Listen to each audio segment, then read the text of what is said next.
Regresamos, ya está en la línea Alejandro Oppel, es analista en seguridad. Vámonos directamente al rollo de... Menos bla bla bla y más realidad. El rollo de... Alejandro Oppel, ¿cómo estás? Buen día, qué gusto saludarte. Buenos días al auditorio. Oye, pues gracias por estar aquí con nosotros. La primera pregunta es, ¿qué le está pasando a la política de seguridad de este país que parece desmoronarse en todos los rincones? Mira, lo que estamos viendo no es enteramente nuevo. Deja de ponértelo así. Ya llevamos muchos años con tasas de homicidio muy elevadas. De hecho, si tú ves los niveles que estamos registrando en estos meses, son más o menos de 3,000 por mes. Más o menos nos hemos estado en esa meseta desde el segundo trimestre de 2018. Sí. Llevamos 3 años en el mismo lugar. Es cierto que en fechas recientes se ha venido acumulando una serie de eventos de alto impacto, ¿no? Sí. Digamos, enfrentamientos, masacres, homicidios de personalidades, etc. Eso sí lo hemos venido, digamos, se ha venido acumulando en los últimos meses. Pero eso, digamos, eso es reflejo de un problema estructural persistente sistémico, ¿no? Un primer problema es que el Estado no está donde debe estar, déjame ponerlo así, o cuando está no actúa. El caso de Aguililla, ¿no? Había una nota en El País, no sé si de Pablo Ferri, sí, hablaba de cómo había un retén de grupos criminales a 300 metros de un retén del ejército, ¿no? Sí, esa es la pregunta, ¿por qué da la impresión de que el Estado ha renunciado a ejercer sus funciones, evitando, digamos, desgaste político? ¿O tú ves alguna otra lógica, digamos, de que sí yo creo que hay una gestión del conflicto armado, sí, deja ponértelo de este modo, ¿no? Y en algunas regiones del país, donde se utilizan a estos actores armados, donde no hay división muy firme entre las fuerzas del Estado y estos grupos armados, ¿no? Donde se usan mutuamente unos a otros, ¿no? En un conflicto sempiterno que tiene como lógica extraer rentas de la sociedad, ¿no? Que rodea a esas comunidades, ¿no? A ver, pero entonces, el caso de Michoacán, lo comentábamos, pues van 3, Calderón lo intentó y fracasó, Peña Nieto lo intenta con aquellas policías comunitarias, fracasa, ahora es vamos a administrar el conflicto. ¿Crees que alguno de estos tenga más lógica que la otra? ¿Qué va a pasar? ¿Qué sigue? Lo que decía, la actual administración ha alegado que la diferencia que ellos de su política de seguridad frente a los operativos federales de los sexenios anteriores es que aquí sí va a haber presencia permanente, ¿no? Y de ahí la construcción de los cuarteles de la Guardia Nacional, etcétera, ¿no? Esto es el problema de esto es que le quita flexibilidad también a la política de seguridad, ¿no? Sí. Tienes Guardia Nacional en Yucatán y por lo tanto no tienes Guardia Nacional cuidando las carreteras de Zacatecas, por ejemplo, ¿no? Donde ha habido incidentes graves en fechas recientes.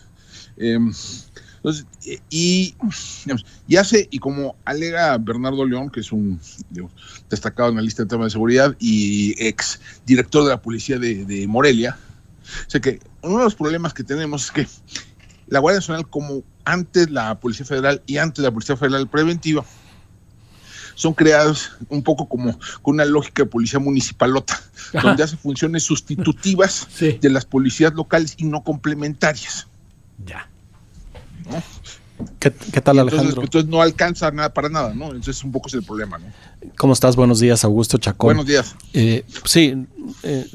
Estamos viendo la continuación de un drama que tiene cuando menos 14 o 15 años, así de visible, pero en realidad tiene mucho antes del crimen organizado mezclado en las comunidades. Difícil para cualquiera que llegue de fuera saber en dónde está el enemigo, quién es el enemigo, si son parte ya de la vida cotidiana, pero se ha exacerbado. Parece que los criminales ya no les preocupa absolutamente nada. se dejan ver, actúan, se quedan con parte del territorio, imponen leyes. Nosotros aquí solemos citar el caso de Jilotlán de los Dolores, que en Jalisco es muy conocido. Sus índices de incidencia delictiva, sus números de incidencia delictiva son realmente bajos, es 0 en todas las casillas. Sin embargo, no se puede vivir ahí porque el control es de alguien más. ¿Qué está pasando? Lo dices muy bien, la Guardia Nacional viene a intentar suplir a las policías locales y no lo logra, pero tampoco genera confianza. A ver, o sí genera confianza en la medida que no interactúa con la población, ¿no? O sea, que no está... No hay choque. No le dan los números para tener una presencia significativa en ningún lugar, ¿no? Sí. Y ese es un poco el problema. Y déjame ponértelo así, este tipo de corporaciones, ¿no? Como la Guardia Nacional, cuando la crearon, invocaron los modelos de la Guardia Civil en España o de la Gendarmería francesa, solo que ahí olvidaron un detalle que a mí me parece importante, ¿no? Es decir, ese tipo de cuerpos intermedios que están entre las Fuerzas Armadas y las policías, normalmente se despliegan en zonas rurales y pequeñas poblaciones y tienen su lógica es de control territorial, de protección de caminos y carreteras, etcétera. Su lógica está fuera de las ciudades, el despliegue está fuera de las ciudades. Lo que tenemos aquí, es una Guardia Nacional que está fundamentalmente en zona urbana. Entonces tenemos este tipo de comunidades como la que tú señalabas que no tienen policía local, o la policía local ha sido capturada, ¿no? O así, o es ya instrumento, ¿no? del grupo criminal en cuestión. Y tienes una Guardia Nacional que tiene cuarteles en Guadalajara, ¿no? Sí, así es. No.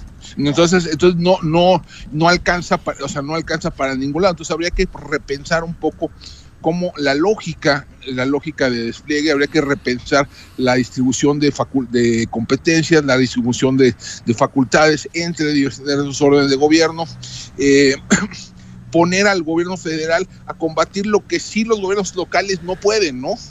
Sí. Y dejar a los gobiernos locales, pues con los temas, ¿no? Los temas más propios, ¿no? de la policía local, ¿no? Pero los gobiernos locales lo que dicen es, pues, no, esto es federal porque se mataron con un arma de alto calibre o que presumo que atrás hay alguna especie de crimen organizado y ya todo es crimen organizado. O sea, en las pequeños territorios el control territorial es parte del crimen. Sí, a ver, yo creo que ustedes acaban de señalar un tema que es bien importante, ¿no? Nuestro arreglo institucional lleva a que la gente se aviente la pelota, ¿no? No hay una distribución clara de competencias de qué le toca a cada quien, a los municipios, al Estado, a la Federación. Y entonces lo que hay es un concurso para ver quién no se queda con la responsabilidad, ¿no? Sí, exacto.